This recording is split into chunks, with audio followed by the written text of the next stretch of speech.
Welcome to V media bulletin ముందుగా headlines. Janasena అధినేత AP deputy CM Pawan Kalyan Kerala పర్యటన.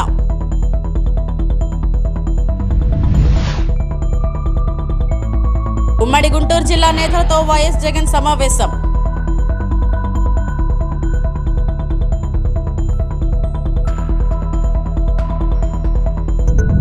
రాజకీయాలకు నో ఛాన్స్ అన్న చిరంజీవి.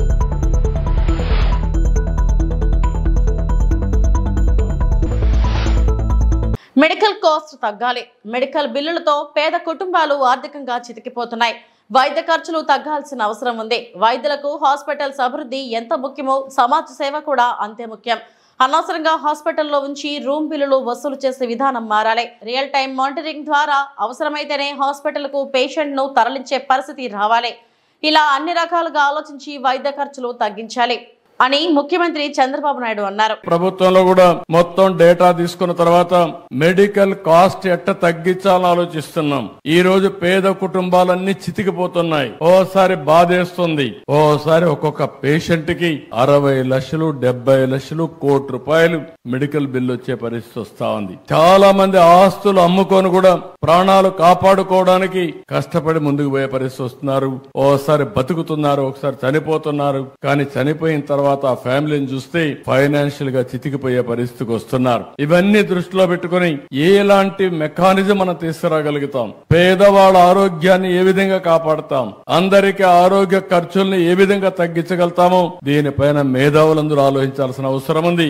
నేను కూడా ఆలోచిస్తున్నా. ఈ రోజు హాస్పిటల్లో కూడా ఇంకొక విషయం కూడా, ఇక్కడ డాక్టర్స్ ఉన్నారు, కొంతమంది ప్రైవేట్ మెడికల్ కాలేజెస్ కూడా ఉన్నాయి. మీరందరూ కూడా శ్రద్ధ పెట్టాలి. మీరు మీ హాస్పిటల్ మేనేజ్మెంట్ ఎంత ముఖ్యమో సమాజం కూడా అంతే ముఖ్యం. ప్రివెంటివ్ హెల్త్ గురించి మీ అందరి బాధ్యత. ప్రజా చైతన్యం తీసుకురావాల్సిన అవసరం ఉంది. అదే సమయంలో రియల్ టైం మానిటరింగ్ కూడా. చీటికి మాటికి మీరు హాస్పిటల్ అందరినీ పేషెంట్లు చేర్చి తద్వారా వాళ్ళకు రూమ్ రెంట్లు వేసి విపరీతంగా భద్రత పెంచేసే పరిస్థితికి వస్తున్నారు. ఈ రోజు వేరబుల్స్ వచ్చాయి. ఏ డిసీజ్ వచ్చినా ఆయన ఇంటి దగ్గర ఉంటే మీరు ఇక్కడ నుంచి మానిటర్ చేసి అవసరమైనప్పుడు అతను హాస్పిటల్ షిఫ్ట్ చేసే మెకానిజం వస్తా ఉంది. అంబులెన్సెస్ ఉన్నాయి. అంబులెన్సెస్ కూడా మనకు కావలసిన ఎక్విప్మెంట్ అంతా పెట్టే పరిస్థితికి వస్తున్నాం. అందుకని అందరం కూడా ఆలోచించుకోవాల్సింది, రాబోయే రోజుల్లో మానిటరింగ్ కూడా పేషెంట్ ఎక్కడుంటే అక్కడ చేసి అవసరమైతే హాస్పిటల్ తీసుకురావడం, అవసరమైతే ఆపరేషన్లు చేసే పరిస్థితి రావాలి. అప్పుడే కాస్ట్ తగ్గించగలుగుతాం. ఇవన్నీ కూడా టెక్నాలజీ వచ్చింది కాబట్టి మనం సమర్థవంతంగా చేసే పరిస్థితి వస్తుందని చెప్పి కూడా నేను మీకు తెలియజేస్తున్నా. కేరళకు పవన్ కళ్యాణ్. ఇవాళ్టి నుంచి సనాతన ధర్మ యాత్ర చేపట్టిన AP deputy CM Pawan Kalyan కాసేపటి క్రితం కొచ్చికి చేరుకున్నారు. కొచ్చి సమీపంలోని శ్రీ అగస్త్య మహర్షి ఆలయాన్ని ఆయన సందర్శించుకోనున్నారు. కేరళలో పర్యటిస్తున్న AP deputy CM Pawan Kalyan Allu Arjun అరెస్టుపై స్పందించారు. తిరుమల శ్రీవారి లడ్డూ కల్తీపై కూడా ఆయన సమాధానమిచ్చారు.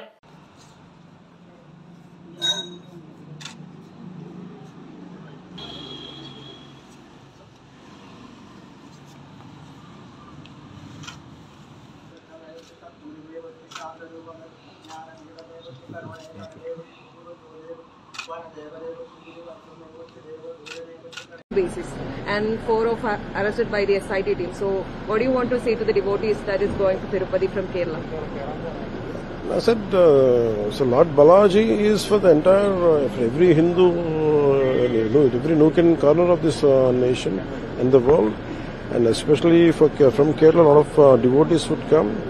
And whatever happened, it is very unfortunate, and people who seek money, people should not seek money from temples and everything, but this is a sad state of affairs. And I felt personally quite bad about it, and eventually I raised my voice, and the culprits have been arrested. And we'll make sure that in future it will never occur. And I'll take this message to AP also. Okay, since you're in Kerala, do you plan to take up any issue to the Kerala government regarding faith, belief or something? It's purely I confine it to only pilgrimage. That's all. Purely pilgrimage. Purely.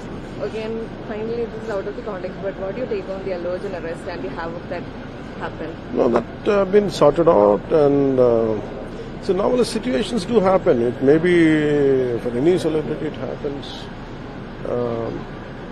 We should be more little compassionate, little humane. I think already has said that. It is an unfortunate incident. That's all I can say. I think we should let it go. We should leave it there, and I hope that boy recovers very soon. మాఘ పౌర్ణమి సందర్భంగా అనకాపల్లి జిల్లా rave Polavaram తీరంలో పుణ్యస్నానం ఆచరించిన హోంమంత్రి Vangalapudi Anitha. Rave పోలవరంలో లక్ష్మీ మాధవ స్వామిని దర్శించుకున్న హోంమంత్రి అనిత. భక్తుల యోగక్షేమాలు అడిగి తెలుసుకున్న హోంమంత్రి వంగలపూడి అనిత మాట్లాడుతూ భక్తులందరికీ మాఘ పౌర్ణమి శుభాకాంక్షలు. ప్రతి ఏడాదిలాగే వేలాది మంది భక్తులు పుణ్యస్నానాలు ఆచరించారు. భక్తులకు ఎలాంటి ఇబ్బందులు లేకుండా ఏర్పాట్లు చేశాం. ట్రాఫిక్ సమస్య రాకుండా చర్యలు తీసుకున్నాం. గత 5 సంవత్సరాలుగా రేవ్ పోలవరంలో మాఘ పౌర్ణమి ఏర్పాట్లు గాలికి వదిలేశారు. ఎలాంటి అవాంఛనీయ సంఘటనలు జరగకుండా గజ ఈతగాల్లో పర్యవేక్షిస్తున్నారు. అనుకోని పరిస్థితుల్లో ఏదైనా జరిగితే భక్తులను రక్షించేందుకు 2 బోట్లను కూడా సిద్ధంగానే ఉంచాం. 1 డిఎస్పీ, 4 సిఐలు, 10 మంది ఎస్ఐలు, 220 మంది మెన్తో బందోబస్తు ఏర్పాట్లపై భక్తులు సంతోషం వ్యక్తం చేశారు.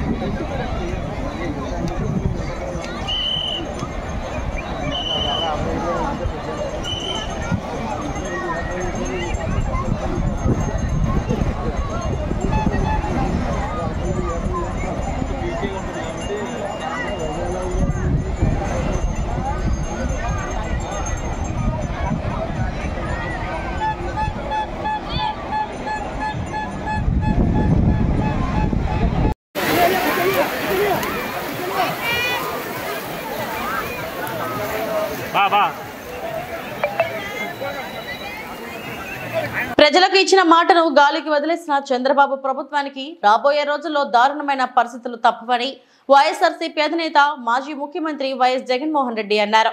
బుధవారం ఉమ్మడి గుంటూరు జిల్లా వైఎస్ఆర్సీపీ నేతలతో జరిగిన భేటీలో ఆయన ఆసక్తికర వ్యాఖ్యలు చేశారు.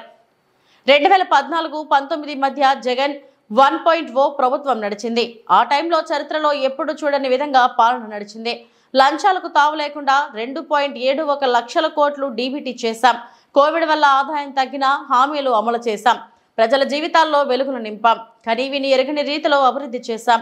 మనం చేసిన అభివృద్ధి ప్రజల కళ్ళ ముందే ఉంది అని మాజీ ముఖ్యమంత్రి వైఎస్ జగన్మోహన్ రెడ్డి పేర్కొన్నారు. సూపర్ 6 గాలికి ఎగిరిపోయింది. సూపర్ 7 గాలికి ఎగిరిపోయింది. ఎన్నికలప్పుడు చెప్పిన మేనిఫెస్టో చెత్తబుట్టలోకి వెళ్ళిపోయింది. ప్రజలకిచ్చిన మాటలు మోసాలుగా తేలిపోయాయి.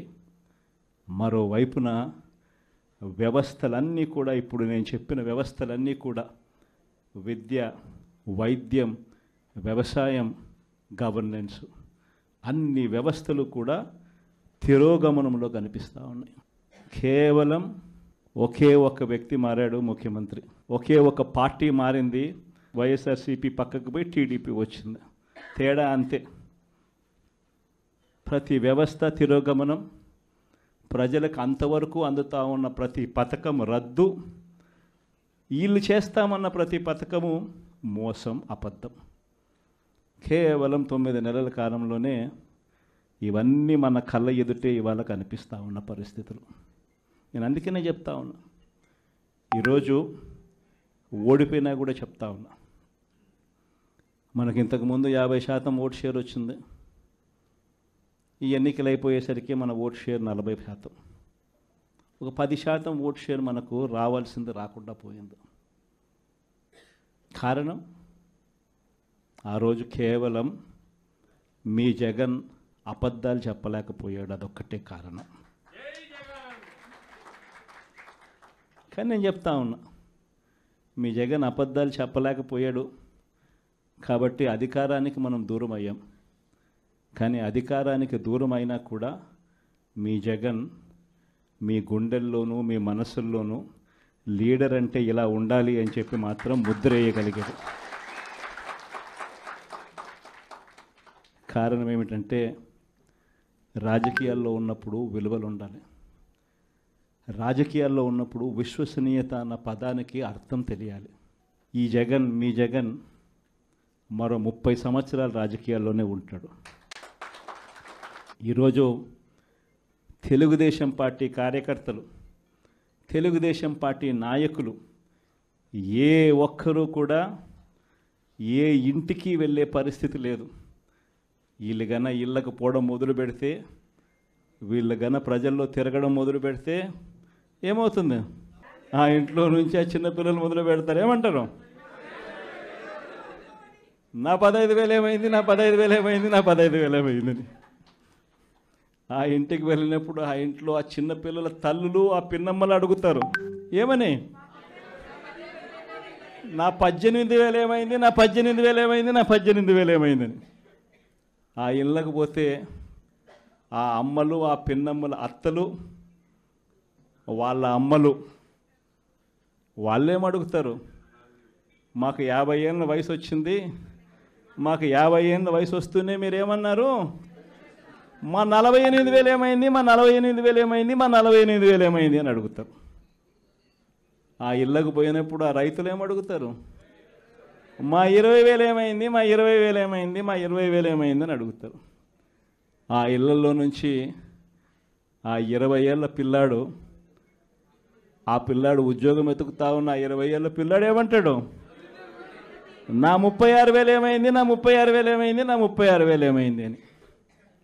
ఇలా చంద్రబాబు నాయుడు గారిని, ఆయన కూటమిని, ఆయన నాయకులను, ఆయన కార్యకర్తలను ఏ ఒక్కరూ కూడా ఇళ్ళకు వెళ్ళి, గ్రామాలకు వెళ్ళి, ఇళ్ళకు వెళ్ళి ఎవరిని కూడా వీళ్ళు కనీసం పలకరించే పరిస్థితి కూడా లేదు. పలకరిస్తే వీళ్ళే అన్నారు, మేము సూపర్ 6 ఇవ్వలేకపోతే, సూపర్ 7 ఇవ్వలేకపోతే ఏమన్నారు? కాలర్ పట్టుకోమని మీరే అడిగారు కదయ్యా, మీరే చెప్పారు కదయ్యా. చెప్పడమే కాకుండా బాండ్లు కూడా ఇచ్చారు. ఇదిగో బాండు, రాసుకో బాండు, ఇదిగో మీ దగ్గర పెట్టుకోండి అని బాండ్లు కూడా ఇచ్చినారు. బాబు షూరిటీ, భవిష్యత్ గ్యారంటీ అని కూడా బాండ్ ఇచ్చినారు. మరి ఈరోజు ఏంది? బాబు షూరిటీ, మోసం గ్యారంటీ అని చెప్పి రుజువైంది అని ఈరోజు కాలర్ పట్టుకునే పరిస్థితిలోకి ప్రజలు ఇప్పుడే ప్రశ్నించడం మొదలు. రాజకీయాల నో ఛాన్స్, ఈ జన్మంతా రాజకీయాలకు దూరంగా ఉంటారని మెగాస్టార్ చిరంజీవి ప్రకటించారు. Brahmanandam movie pre release event లో ఆయన మాట్లాడుతూ తన లైఫ్ లో పాలిటిక్స్ కు చోటు లేదన్నారు. రాజకీయాల్లో తన లక్ష్యాలను చేరుకునేందుకు పవన్ కళ్యాణ్ శ్రమిస్తున్నట్లు తెలిపారు. అంటే ఈ జన్మంతా ఇంకా రాజకీయాలకు దూరంగా ఉంటూ, సినిమాలకి అతి దగ్గరగా ఉంటూ, హక్కును చేర్చుకుంటూ ఆ కళాన్ని తలుతూ ఉంటారు. అది అంటే చాలామందికి డౌట్లు వస్తున్నాయి, ఏంటి కొంచెం అటు వెళ్తాడా ఏంటి, వాళ్ళకి పెద్ద పెద్ద వాళ్ళందరికీ దగ్గర అవుతున్నాడు, వాళ్ళందరూ దగ్గర చేసుకుని ప్రయత్నం చేస్తున్నారు అంటే కాదు, మరో రకంగా సేవలు అందివ్వడం కోసంగా చేయడమే తప్ప అంతకు మించి పొలిటికల్గా వెళ్ళటం అనేది లేదు. ఆ డౌట్ పెట్టుకోవద్దు my dear friends, media friends. లేదు, పొలిటికల్గా వద్దు. పొలిటికల్గా ముందుకు వెళ్ళటానికి నేను అనుకున్న లక్ష్యాల్ని, నేను అనుకున్న సేవాభావాల్ని, ఆ సేవల్ని చేయడం కోసంగా పవన్ కళ్యాణ్ ఉన్నాడు, ముందుకు వెళ్తున్నాడు. జేఈ మెయిన్స్ లో ఉత్తమ ఫలితాలు సాధించిన న్యూక్లియస్ కళాశాల విద్యార్థులు. జేఈ మెయిన్స్ ఫలితాలలో నంద్యాల న్యూక్లియస్ కళాశాల విద్యార్థులు 7 మంది 90% పైగా జాతీయ స్థాయి ర్యాంకులు సాధించారు. ఈ సందర్భంగా కళాశాల కరెస్పాండెంట్ మురళీధర్ రెడ్డి మాట్లాడుతూ ఉత్తమ విద్య కోసం ఇక నుండి విద్యార్థుల తల్లిదండ్రులు వ్యయ ప్రయాసాలు పడి దూర ప్రాంతాలకు వెళ్లవలసిన అవసరం లేదని నంద్యాల న్యూక్లియస్ అకాడమీ ద్వారా సీనియర్ ఫ్యాకల్టీ చేత విద్యార్థులకు ఉత్తమ శిక్షణను అందజేస్తున్నామన్నారు. ఇలాంటి ఫలితాలు మున్ముందు మరెన్నో సాధిస్తామని ధీమా వ్యక్తం చేశారు. కనుక విద్యార్థులు ఈ అవకాశాన్ని సద్వినియోగం చేసుకోవాలని కోరారు. అనిషా తప్సబ్ అనే విద్యార్థినికి 99.37% వచ్చిందని, జాతీయ స్థాయిలో ర్యాంకు సాధించిందని తెలిపారు. విద్యార్థిని తండ్రి నబీర్ రసూల్ మాట్లాడుతూ తను స్నేహితులందరూ నంద్యాలలో ఉండి జేఈ ఫలితాలు ఎలా సాధించవచ్చో న్యూక్లియస్ కళాశాల నిరూపించిందన్నారు.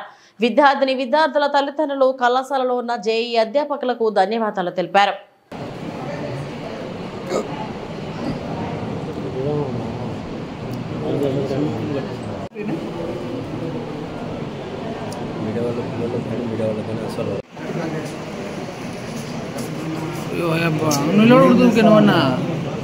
నోడు బొక్కి చూడండి సార్ ఒకసారి ఇలా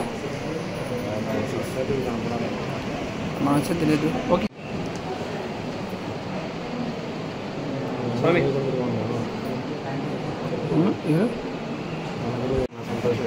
సార్ ఒకసారి చూడు సార్ అట్లా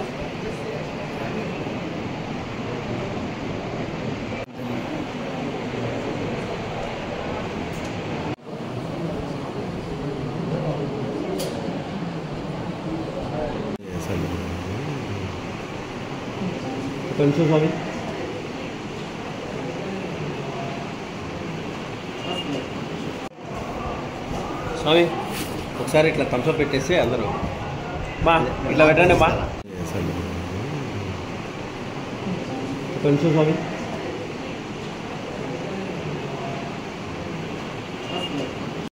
జేఈ ఫలితాల్లో న్యూక్లియస్ విద్యార్థులు అద్భుత ప్రదర్శన కనపరిచారు.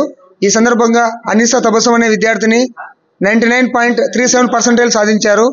అలాగే లిఖిత్ 96% సాధించారు. మొత్తం మీద 6 మంది విద్యార్థులు 90% సాధించారు. సో విజయవాడకు గుంటూరుకు దూరం వెళ్లాల్సిన అవసరం లేకుండా నంద్యాలలోనే అత్యుత్తమ ఫ్యాకల్టీతో ఈ అద్భుత ప్రదర్శన కనపరిచాం. ఈ సందర్భంగా మాకు ఈ ఫలితాలు రావడానికి కృషి చేసిన విద్యార్థులకు, అధ్యాపకులకు, అధ్యాపకేతర బృందానికి అందరికీ ధన్యవాదాలు తెలియజేసుకుంటున్నాను. మా శ్రేయోభిలాషులకు, మీడియా మిత్రులకు అందరికీ ధన్యవాదాలు తెలియజేసుకుంటున్నాను. ముందు ఇలాంటి ఫలితాలు ఇంకా చాలా సాధిస్తామని అందరికీ తెలియజేస్తున్నాము. Thank you. నా కూతురు అనిసా తబస్సం జేఈ మెయిన్స్ లో 99.37 ర్యాంక్ సాధించడం, పర్సెంటేజ్ సాధించడం మాకు ఎంతో ఆనందకరంగా ఉంది. ఇది ర్యాంక్ సాధించడానికి కారకులైనటువంటి న్యూక్లియస్ యాజమాన్యానికి మరియు ఇక్కడి లెక్చర్స్ అయినట్టు మ్యాథ్స్, ఫిజిక్స్, కెమిస్ట్రీ లెక్చర్స్ కు మేమంతా అభినందిస్తున్నాము. వాళ్ళ యొక్క రుణం ఎప్పుడు తీర్చుకోలేము. మేము ఆ లెక్చర్స్ యొక్క రుణం కానీ, ఆ కాలేజ్ యాజమాన్యం కానీ, మేము దూర ప్రాంతము హైదరాబాద్, విజయవాడకు పోలేకుండా ఇక్కడే చదువుకుంటూ ఈ జాతీయ స్థాయిలో 99% తెచ్చుకోవడం మాకు ఎంతో గర్వకారణంగా ఉంది. అందుకు మేము కృతజ్ఞతలు తెలుపుతున్నాం. కాలేజ్ యాజమాన్యం కూడా, మా బాబాకు కూడా అభినందనలు తెలుపుతున్నాము. ఈ సందర్భంగా పాత్రికేయులందరికీ కృతజ్ఞతలు తెలుపుతున్నాం సార్. చాలా కృతజ్ఞతలు. పశ్చిమ గోదావరి జిల్లా ఆచంట మండలం వల్లూరు గ్రామ శివారు రూపాకవారిపాలెంలో ఉన్న మండల ప్రాథమిక పాఠశాలలో చదువుకుంటున్న పిల్లలను వల్లూరు స్కూలుకు తరలిస్తున్నామంటూ అధికారులు చెప్పడంతో గ్రామస్తులు ఈ రోజు ధర్నా నిర్వహించారు. మా స్కూల్ మాకు కావాలంటూ పెద్ద ఎత్తున నినాదాలు చేస్తూ ఇక్కడ ఎన్నో తరాలుగా మేము చదువుకున్నాం, మా పిల్లలు చదువుకుంటున్నారు అంటూ మా స్కూల్ మాకు కావాలంటూ పెద్ద ఎత్తున స్కూల్ విద్యార్థులతో కలిసి తల్లిదండ్రులు రోడ్డుపై ధర్నా నిర్వహించారు. ఇక్కడ నుండి వేరే గ్రామానికి వెళ్లి చదువుకోవాలంటే పిల్లలు చాలా ఇబ్బందులు పడవలసిన పరిస్థితి ఉంటుందని, 1వ తరగతి నుండి 5వ తరగతి వరకు క్లాసులు ఇక్కడే నిర్వహించాలని, లేనిచో నిరసన కార్యక్రమం చేపడతామని హెచ్చరించారు. ఈ ప్రాథమిక పాఠశాలలో స్కూల్ విద్యార్థుల సంఖ్య తగ్గిపోయిందని, అది వంక పెట్టుకుని ఈ స్కూల్ తరలించే ప్రయత్నం జరుగుతుందని, రేపు వచ్చే సంవత్సరం స్కూల్ విద్యార్థులు పెరిగితే అప్పుడు మళ్ళీ స్కూల్ ఇక్కడ పెడతారా అని స్కూల్ పిల్లల తల్లిదండ్రులు ప్రశ్నించారు. ఎట్టి పరిస్థితుల్లో స్కూల్ ఇక్కడే ఉండాలి, వేరే గ్రామానికి తరలిస్తే ఊరుకునేది లేదంటూ గ్రామస్తులు వాపోయారు.